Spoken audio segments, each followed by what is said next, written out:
नमस्कार, welcome to Edusthali. BPSC Bihar public service commission के द्वारा जो 20 मार्च 2025 को जो एग्ज़ाम कैलेंडर जारी किया गया है उसमें हमें एक नई वैकेंसी के बारे में पता चला है। और ये जो वैकेंसी है ये है शहर नगर कल्याण एवं निबंधन पदाधिकारी की vacancy, assistant urban welfare and registration officer.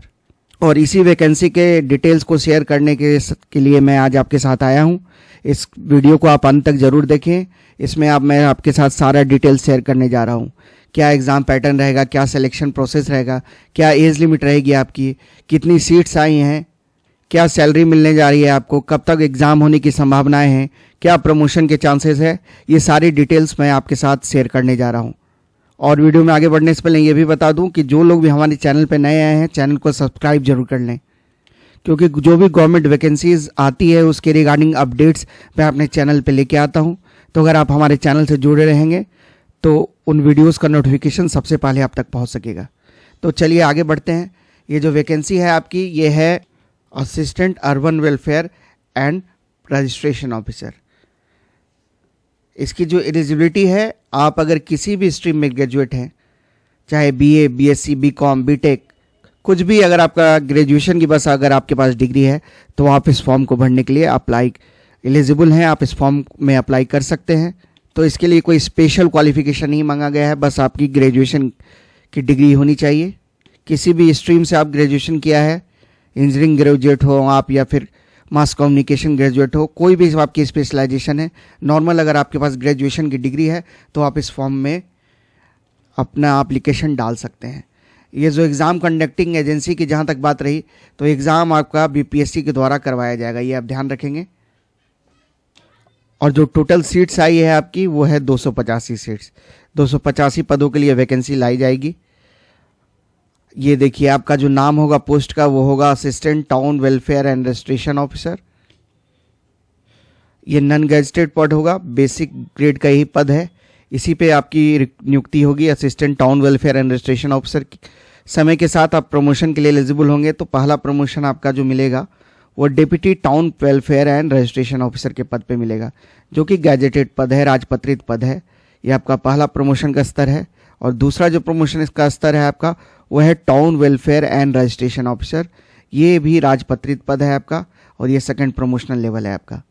जहाँ तक एज लिमिट की बात करें तो जो एज लिमिट इसमें मांगी गई है वो मिनिमम एज लिमिट है 21 साल और जो मैक्सिमम एज लिमिट है जनरल कैंडिडेट्स के लिए वो है 37 साल और जनरल फीमेल के लिए 40 ईयर्स, ओबीसी मेल फीमेल के लिए 40 साल maximum age limit, schedule caste and schedule tribes male female के लिए जो मैक्सिमम एज लिमिट है 42 ईयर्स।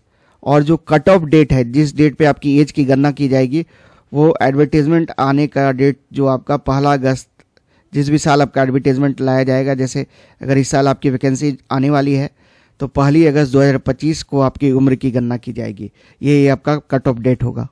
अब हम सिलेबस के बारे में थोड़ा बात कर लें। जो आपका सिलेबस है वो आपका सिंगल फेज ऑफ एग्ज़ाम है, आप ये समझ लें। कोई इसमें मेंस का एग्ज़ाम नहीं है, ना ही कोई इंटरव्यू है आपका। सिंगल फेज, एक ही दिन आपके 2 पेपर्स होंगे, मॉर्निंग और आफ्टरनून शिफ्ट में आपका पेपर होगा। 2 पेपर होगा। पहला पेपर सभी बच्चों के लिए कंपलसरी होगा, जिसका टोटल मार्क्स रहेगा 100 मार्क्स। प्रति क्वेश्चन आपके 1 मार्क्स के रहेंगे। 2 घंटे का ये पेपर होगा। और दूसरा जो पेपर होगा वो ऑप्शनल पेपर होगा, इसमें भी 100 मार्क्स का वेटेज होगा। एग्ज़ाम ड्यूरेशन इसका भी 2 घंटे का होगा। आपको मल्टीपल चॉइस क्वेश्चंस मिलेंगे। तो एक ही दिन आपको दोनों पेपर की परीक्षाएं करवाई जाएगी। अब हम आगे देखेंगे कि क्या कंपोनेंट्स आपका रहेगा। तो जो पहला पेपर है जो आपका, उसमें आपको जनरल स्टडीज़ से प्रश्न रहेंगे, जिसमें history, polity, geography, economics, current affair, Bihar special current affairs, इन सभी से प्रश्न, बिहार स्पेशल से भी प्रश्न रहेंगे इसमें। उसके बाद general science, physics, chemistry, biology, ये सभी चीज़ों से आपको प्रश्न रहेंगे। मैथ्स से प्रश्न रहेगा आपका, जो भी आप अगर CGL 4 की तैयारी कर रहे हैं, अब बिहार दरोगा वाले एग्ज़ाम की अगर तैयारी कर रहे हैं, BSO की तैयारी अगर आप कर रहे हैं, तो आपके लिए कोई स्पेशल ये आपका टफ नहीं रहेगा आपके लिए। आप पहले से इन विषयों को पढ़ते आ रहे हैं। मैथ्स रहेगा आपका, मेंटल एबिलिटी से प्रश्न आपको देखने को मिलेंगे। तो आपका यही आपका पहला पेपर रहेगा, जिसमें आपको general studies, general science, maths, mental ability, इन सभी क्षेत्रों से आपको प्रश्न देखने को मिलेंगे। बिहार स्पेशल और करंट अफेयर्स से भी प्रश्न आएंगे जो कि जीएस का पार्ट होगा। उसके बाद जो दूसरा पेपर होगा वो आपका ऑप्शनल पेपर होगा, और ये जो ऑप्शनल पेपर होगा वो सभी बच्चों को एक ऑप्शन चूज़ करने दिया जाएगा। जैसे मान लीजिए किसी ने हिस्ट्री में ऑनर्स किया है तो हिस्ट्री उसका ऑप्शनल पेपर हो गया, या फिर किसी ने इकोनॉमिक्स में ऑनर्स किया है तो इकोनॉमिक्स वो अपने ऑप्शनल पेपर के रूप में रख सकता है। तो ये ऑप्शनल पेपर आप खुद से अपनी चॉइस का पेपर इसमें रख सकते हैं। तो आप समझ गए, आपकी जो टोटल जो मार्क्स आपका जिस पे मेरिट बनने जा रही है आपकी, वो 200 मार्क्स की अभी परीक्षा होगी। 2 पेपर का आपको एग्ज़ाम देना है। 2 पेपर, मॉर्निंग शिफ्ट में पहला पेपर और वही आफ्टरनून शिफ्ट में आपका सेकेंड पेपर। इस दोनों पेपर को मिला के जितना ज़्यादा आप स्कोर करेंगे उसी के बेसिस पे आपकी मेरिट लिस्ट बनेगी। मल्टीपल चॉइस क्वेश्चंस रहेगा, ऑब्जेक्टिव पैटर्न में एग्ज़ाम होगा, कोई मेंस का एक परीक्षा नहीं है, ना ही कोई इंटरव्यू है। जो बच्चे भी इस एग्ज़ाम को क्वालिफाई करेंगे, जिनका रिटर्न में अच्छा मार्क्स रहेगा, उनको फिर डॉक्यूमेंट वेरिफिकेशन और मेडिकल सर्टिफिकेट जमा करना होगा। अगर डीवी में क्वालिफाई होते हैं तो ज्वाइनिंग के समय उनको मेडिकल सर्टिफिकेट्स किसी सिविल सर्जन स्तर से आपको सबमिट करना होगा। फिर आपको जो भी अटेस्टेड कॉपीज़ है, document verification self attested copies और ओरिजिनल कॉपीज़ अपने साथ रखनी पड़ेगी जब आपका डीवी के लिए बुलाया जाएगा। और जो ज्वाइनिंग के समय आपको अपना मेडिकल सर्टिफिकेट सबमिट करना होगा। जहाँ तक इस पोस्ट की सैलरी की बात रही तो बहुत ही अच्छी सैलरी मिलने जा रही है। अभी जो ग्रॉस सैलरी बनेगी आपका वो 80,000 से प्लस सैलरी बनेगी। लेवल 7 का पद है, नॉन गेजेटेड पद है, लेकिन एक प्रमोशन पाके आप राजपत्रित पदाधिकारी बन सकते हैं। प्रमोशन के बहुत ही अच्छे चांसेस हैं। और आपको पता होगा कि यूपीएससी द्वारा भी बहुत सारे जो रिक्रूटमेंट होता है उसमें लेवल 7 का पद होता है। तो ये एक ऐसा एग्ज़ाम है जिसमें ना ही आपको मेंस देना है ना ही इंटरव्यू देना है, एक सिंगल एग्ज़ाम देके आप अधिकारी बन सकते हैं। 80,000 से प्लस आपकी तनख्वाह रहने जा रही है। एग्ज़ाम डेट जो बीपीएससी कैलेंडर में बताया गया है वो TBD मतलब टू बी डिटरमाइंड। तो अभी फाइनल डेट नहीं आया है, लेकिन उम्मीद है कि जून जुलाई में आपकी बहुत ही जल्द आपकी एडवर्टीजमेंट आएगी और जुलाई के लास्ट तक आपकी परीक्षा हो जाएगी। क्योंकि आपको पता होगा कि बिहार में इसी साल इलेक्शंस है अक्टूबर नवंबर में, तो उससे पहले ये प्रक्रिया पूरी होने की पूरी उम्मीद है।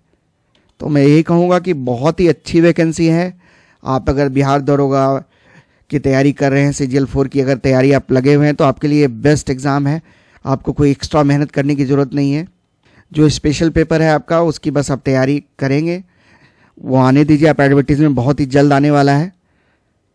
और बाकी अगर आप चैनल पे नए हैं तो आप चैनल को लाइक ज़रूर कर दें, चैनल को सब्सक्राइब कर लें, क्योंकि गवर्नमेंट वैकेंसीज़ का अपडेट तो मैं लाता ही हूँ। साथ ही बिहार स्पेशल जो भी करंट अफेयर्स है उसको भी मैं अपने चैनल में अपलोड करता हूँ। आपको प्लेलिस्ट में बिहार करंट अफेयर्स मिल जाएगा। उसके बाद आप बिहार स्पेशल जो भी वैकेंसीज़ आएगी बिहार गवर्नमेंट के द्वारा, उन सभी को मैं ज़रूर कवर करूँगा अपने चैनल पे। तो आप चैनल पे अगर नए हैं तो चैनल को लाइक ज़रूर कर दें, शेयर करें इसे ज़्यादा से ज़्यादा, ताकि दूसरे बच्चों को भी इसका फ़ायदा मिल सके। और आप हमारे टेलीग्राम चैनल से भी जुड़ जाएं। टेलीग्राम चैनल से जुड़ने से आपको ये फ़ायदा होगा कि जो भी वीडियोज़ मैं लाऊँगा उसका PDF मैं टेलीग्राम चैनल पे शेयर कर देता हूँ, तो आपको आसान होगा और भी चीज़ें अच्छे से समझने के लिए। वीडियो को देखने के लिए सबों को धन्यवाद। जय हिंद।